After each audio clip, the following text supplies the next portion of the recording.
Hey guys, welcome back to Global League Review. Here we have the 1300s. Um, so, of these two players, we have Kantbe and a repeat visitor guest of Puku Puku, who we did, I think, for the 1000s. So, Puku Puku sent in another replay. This one actually really recent. This one, I think, they sent to me maybe a few weeks ago, maybe a few months ago, who knows. Um, So it's a Jake Mirror on Force of Nature. So Puka Puka's opponent here is Kantbay, who. Okay, well, they're not 1300 anymore, but they were like yesterday. Oh no, the official rating 1386. Okay, I was looking at number of COs for some reason. All right, so yeah, 1386 is Kantbay's rating, and then Puka Puku is something like, okay, 1182. Yeah. Okay, so the map here we can talk about it's Force of Nature. Force of Nature, pretty old map, I'm pretty sure. I remember it from like, 20 as I remember it as early as I've been playing, so 2017, 2018. Kind of a fun map. I would say one of the interesting things to look out for is how these pipe seams are broken. You can break the pipe seams to get a faster reinforcement to this part of the map. That kind of like relieves the pressure of this base a little bit because you can send tanks directly towards one of your labs, and then you can kind of spill out into this area. So it's a nice thing to it's nice to have the seam broken, but it can be hard to know when to break the pipe seam. Recently, I played a game here and I broke the seam pretty much as soon as I could with like artillery mech, and it put me behind on the capture phase for the rest of the map. So it felt like it was not the right thing to do. Um, so yeah, we can get into the game. Oh yeah, and then CO choice, both picking Jake, makes sense. I played Adder here recently.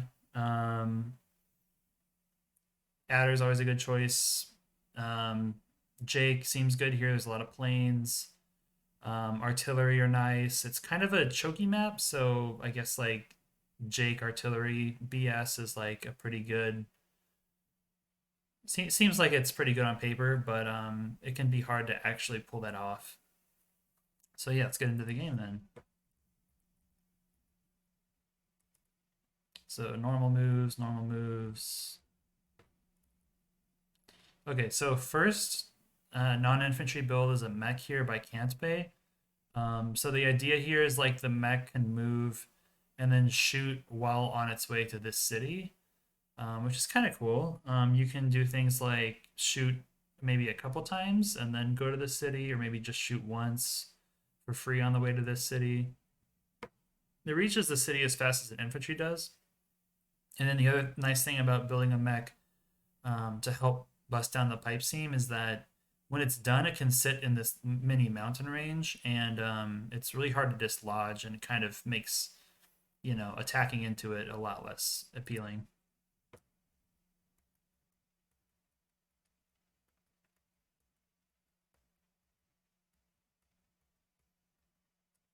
Ugh, that was weird. I guess that infantry didn't really load properly. Okay, so Puku Puku responds with a mirrored mech. Fair enough. If you're gonna go up against someone like Kantbay, who I don't know, is like Kantbay has a weird reputation of being like really, really, really good at opening theory and knowing a lot of the very top players' tendencies. Um, and then, in his own words, he's a bit weaker when it comes to um, like large army tactics and stuff like that. So if you're thinking like I don't really want to get outplayed in the opening, I just want to get to the big army part of the game where I can overwhelm him with thinking hard about the move. then yeah, maybe I just mirror what he does, and then that way it kind of like lessens the effect of the opening on how the game works. That's what I do at least. Oops.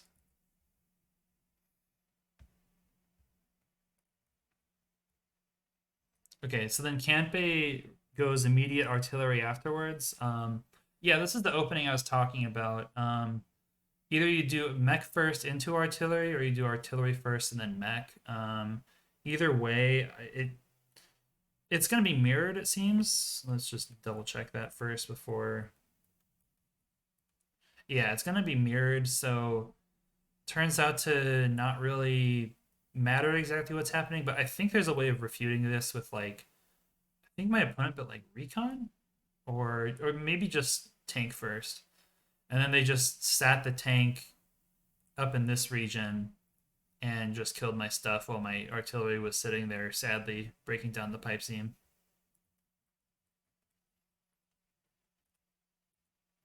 So Kanpei does single shot with Meg, and then since it's on planes, maybe the artillery can bust down the pipe seam in 2 turns. We'll see if that turns out to be true.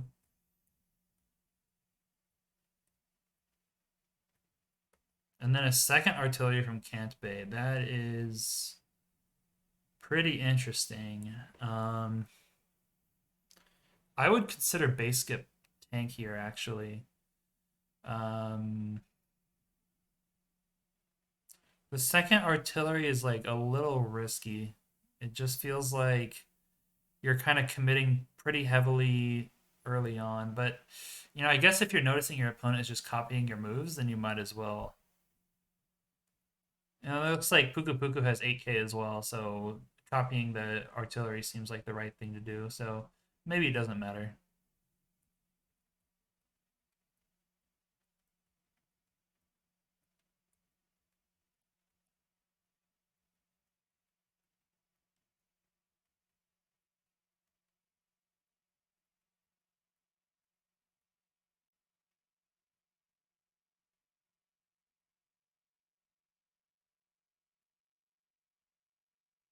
Okay, so Kantei did not have enough money for a tank the next turn. Puku Puku does have enough money for a tank, so we'll see if Puku Puku goes for tank here, which is my strong preference.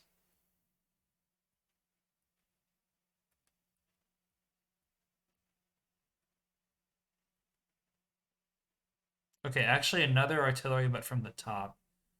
Um, yeah, I think I would have liked to see tank presence here because it just covers a lot of uncaptured properties right now. Ooh, just dragged Jake's face just then.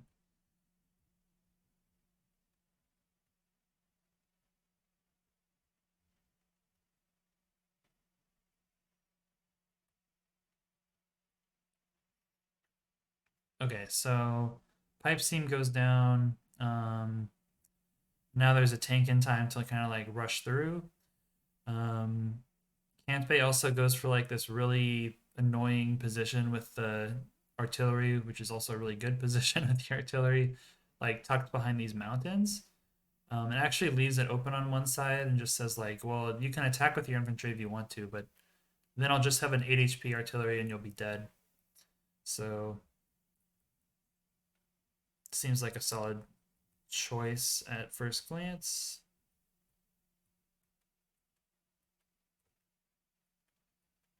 Oh yeah, and of course the other thing this does is it locks down this neutral property. And Puka Puku imitates that, which is fantastic. Like the right thing to do versus Kantpei. If you're like lower rated than him, just like swipe his moves.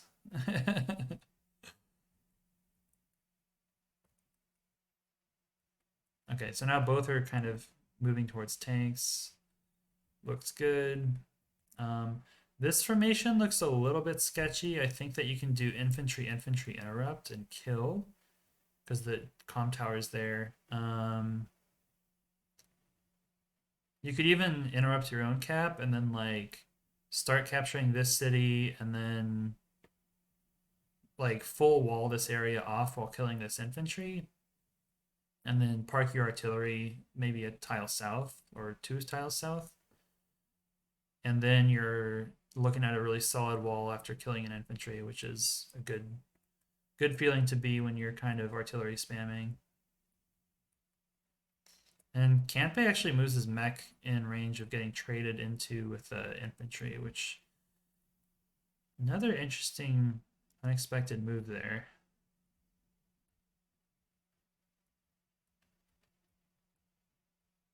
Okay, so it looks like the capture finishes. So potentially we're gonna see the yeah. There's the two infantry interrupt.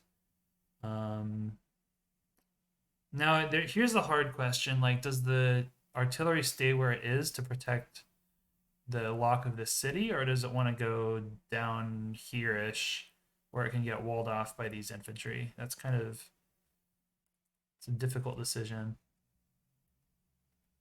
Okay, it goes for the full wall of the infantry, which makes sense to me. You can still interrupt this capture by the mountain. So it's so yeah. Now that I think about it, this seems like the better move. Oh yeah, I forgot who we were talking about. This is Puku Puku. Of course, they like artillery. They're probably gonna do this opening anyways, even if someone opened like four recons.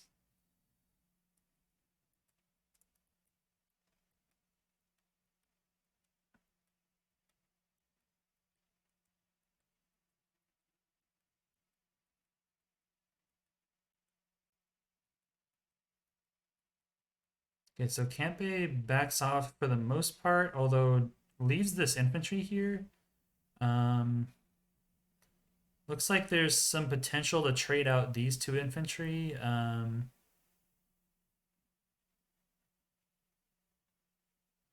Yeah, I mean, there's potential to like do damage to these two infantry and then back it up with an artillery if it goes really deep. But it doesn't look like you're gonna go for the lab capture. And anyways, since it's like two labs versus two labs, going really hardcore capturing one lab, if you lose too much, it's just really not worth it because it can be very difficult to capture the other lab because your opponent's army's got to be somewhere.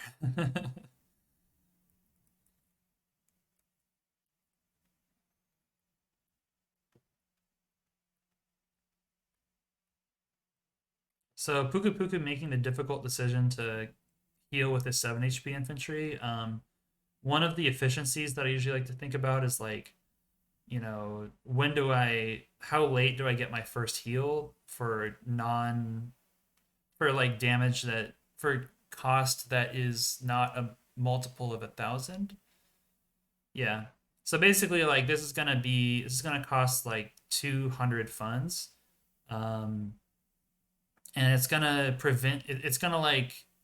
basically be the same as like 1,000 funds until you like somehow spend those 800 remaining funds, which is like so it's kind of like lost money in a way, but it's just like a small optimization. I try to follow the voice of Akasha guideline of not healing wounded infantry in the beginning, not really doing that until you have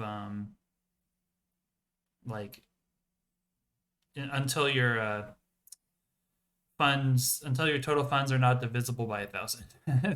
there you go.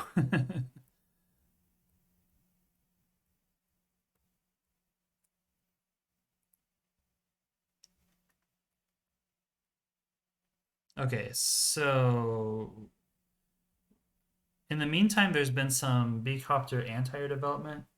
Anti-air here covers almost all this, but not that tile. So it's like, well, why is there infantry on this tile?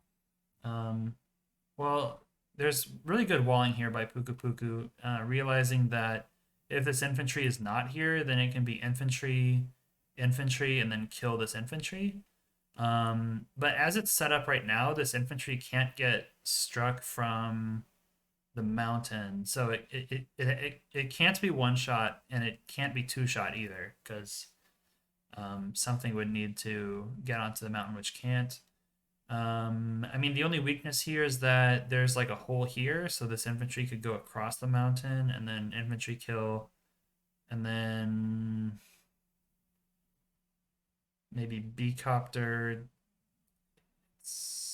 Yeah. Anyways, it looks pretty solid. I'm not sure if this corner can be chopped off and then hit the artillery directly with the tank, but even if you could, there are two tanks and an anti backing this region up, so might not be the best.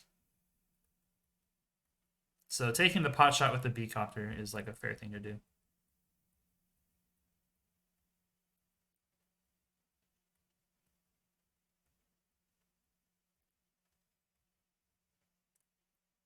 Okay, so now Puka Puka has pretty much got the game where I think they want it, even if they don't know they want it to be this way. Like artillery wall getting to be a bigger and bigger army size versus Cant Bay in a mirrored opening. So like they both have the same income, they both have the same targets pretty much. I guess this property and this property are switched, but doesn't matter a whole lot.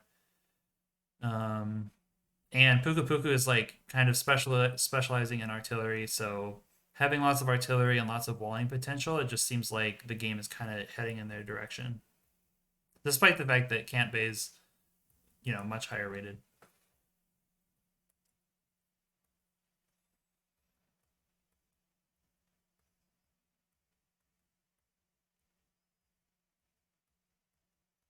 Okay, so nice artillery backing up this infantry strike, and then even better is having an infantry in range of capturing this city once this guy vacates.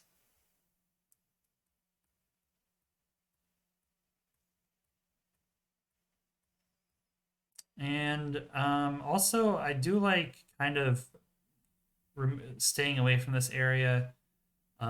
This city is a lot deeper than this city, so like there's no great artillery spot really, except for way over here, which is pretty out of the picture of the rest of the fight. Um, so and it's hard to set up a wall here unless you're gonna like takes a lot of army in order to fortify this area. So yeah, I mean, pushing northward and then maybe fighting for center seems like a pretty good use of resources.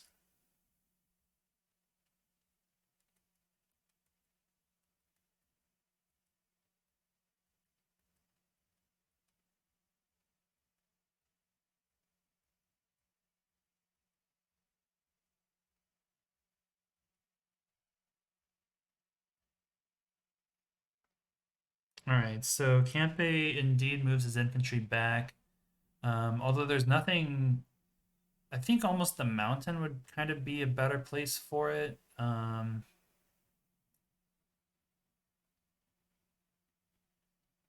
It's hard to say.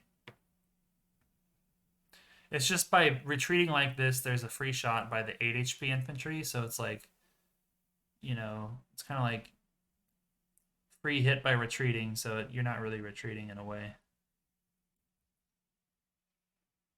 So yeah, here's the capture that we predicted earlier, and then the infantry getting the free shot here looks great. Okay, and then looks like Puku Puku's actually going aggressive with his infantry here.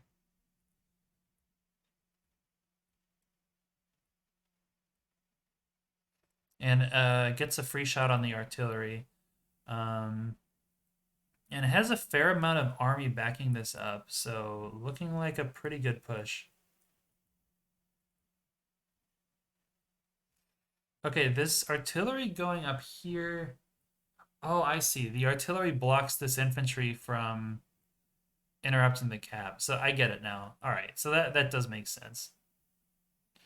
One thing I did miss though, I picked it up when I was watching for the first time through this replay. This B-copter got another shot the previous turn, and the anti-air was like pretty out of position for it. One thing I suggested to Puka Puka is like think more about keeping your anti-air in like a central location. Like going way down here is so that it can keep this infantry safe. But like I don't know. It feels like this infantry could just go like all the way left, or yeah, maybe instead of bringing the anti-air so far south in order to protect this infantry, everything's an anti-air today. Um, you could have had this guy go way over here, and then the anti-air doesn't have to go so far south. So we had just got to the point where there's like a strike on the artillery.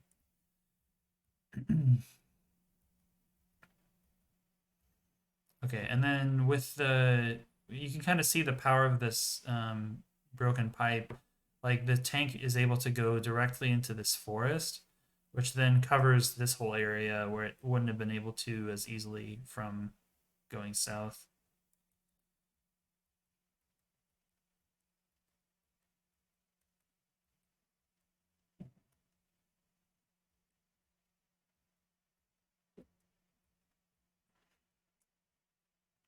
So yeah, this looks like a really good job by Puku Puku of bunching his army together and like pushing while sort of collapsing. And I mean, this one tank looks a little bit lonely. It's gonna die for free, but trading for the artillery seems like a reasonable enough trade, I would say. Okay, so Kantbei um, brings an entire tank down here in order to kill an infantry. Generally, you don't like to see important vehicles like this, like the only tank in the south. You don't like to see them go to the far corners of the map chasing infantry, just because that means that they don't have any presence where they really count. So we'll see if like the lack of tank in the south comes back to bite them here.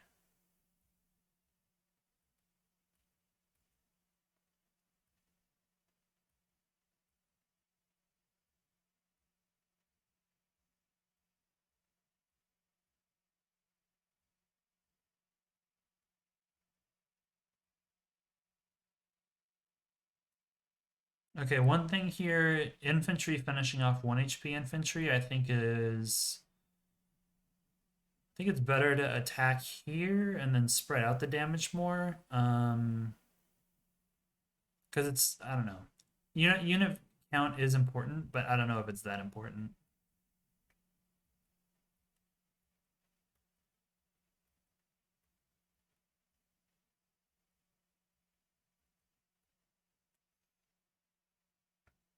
Okay, so Puka Puku does indeed pick up this property, which is super nice because he can just capture everything retreats and the artillery backs up the retreat, which is really pretty nice.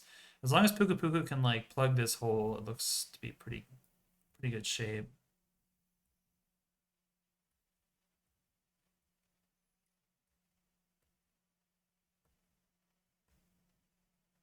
Oh, that's a really nice tactic by Puka Puku. Picking up that the only thing that can kill this 5 HP infantry is this full HP infantry, so then, damaging it so that the only way that this 5 HP infantry dies is if the B copter goes, but it looks like the B copter is going to be traded away, I would imagine. Yeah.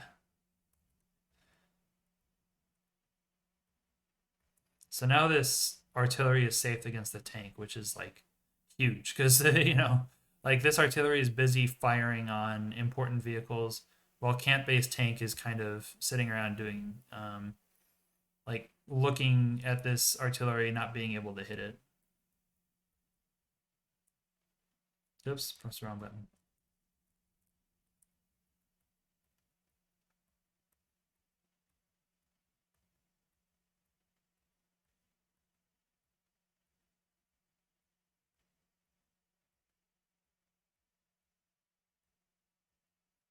Yeah, Puku Puku is definitely looking like the arty lord they claim to be.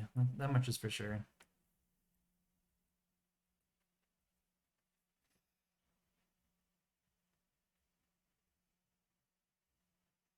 Okay, trading in the center is expected.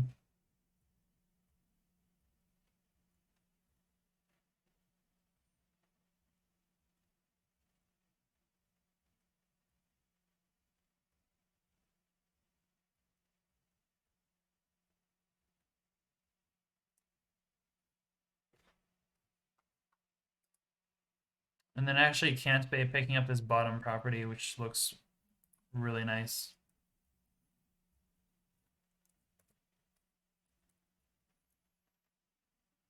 Okay, so here comes the counterattack.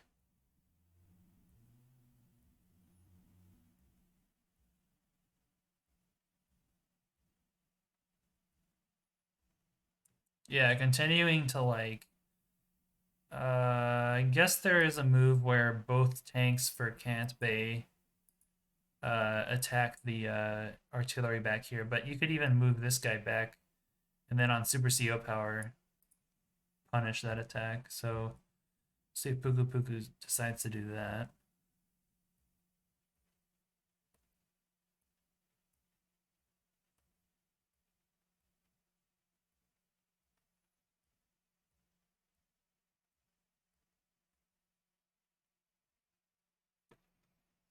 Okay, it looks like not, but still seems good. By the numbers, Puku Puku is winning on unit count, has a income lead, which is about to get evened out, and then unit value wise, they're ahead, but they're also trading. So,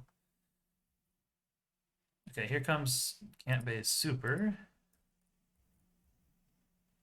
So yeah, that means this artillery gets to one shot the tank, which is a really nice pickup.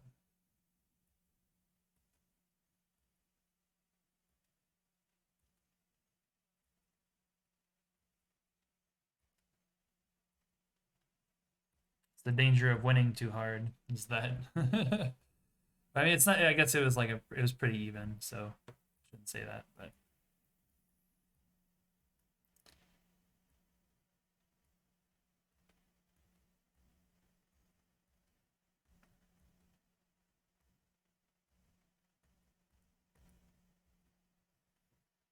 okay, so yeah, Campe goes uh, about as hard as he can, and with the super, so we'll see how Puku Puku's super answers that.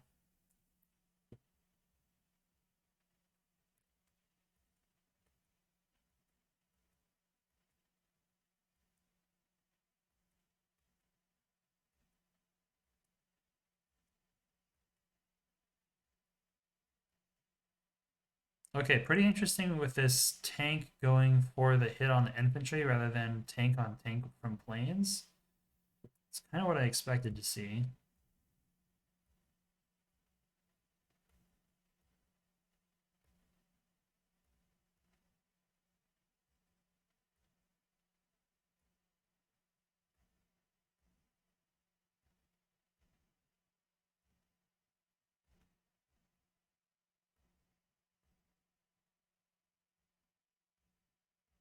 Okay, so yeah, this is a really big counterattack.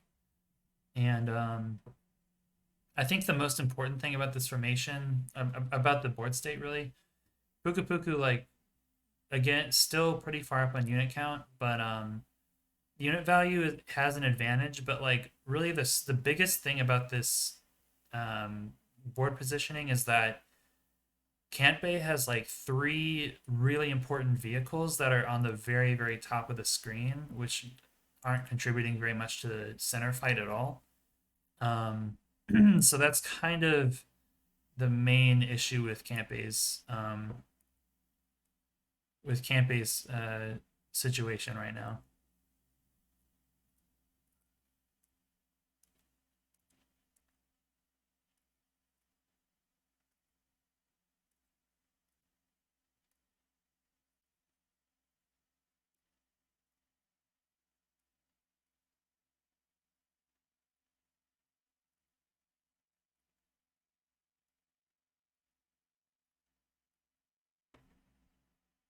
Okay, so a bit of a nice attack here, like walling in these tanks.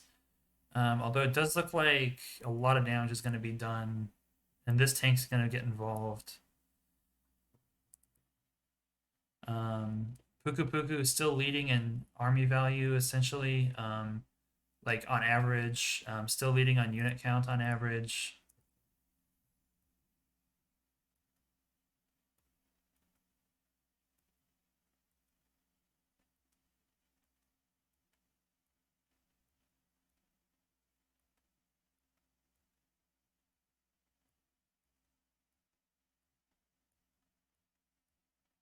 And one thing I really like from Puku Puku is like not overextending in the south here, which could be easy to do. Just kind of like continuing to like posture and stalemate with it.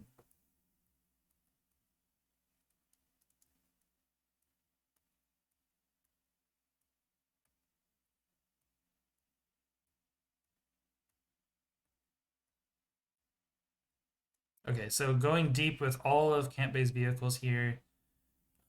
Looks like everything's gonna die though, and yeah, Camp Bay, yeah, and Camp Bay notices that too. I mean, you just have tank on tank from planes, artillery, artillery, tank, um, and then a tank down here and a tank over here. It's just yeah, there's too much going on, and Camp Bay resigns. So yeah, good game to Puka Puku. Like rating wise, it's like a really big victory. And yeah, Kempe's a good player, and I think that like what Puka Puka did right, you know, whether they were in on this, or thought about this or not, was like, you know, versus a higher rated player, just like taking a mirrored opening, just a symmetric opening. That way, like, I mean, you probably won't fall behind that much if you kind of copy what they do. I mean, you still might lose a little bit because you're not the one making the first move, but and I guess like you know, technically you can only mirror on one front because you're ahead on the other by how we design maps. But yeah, it's when it comes to like builds or stuff like that, it's not such a bad idea to copy if you're not the most like confident in your opening play. So yeah, good game to Puku Puku. And well played to Camp Bay as well. So that was it for the 1300s. Next, we're going to do the 1400s.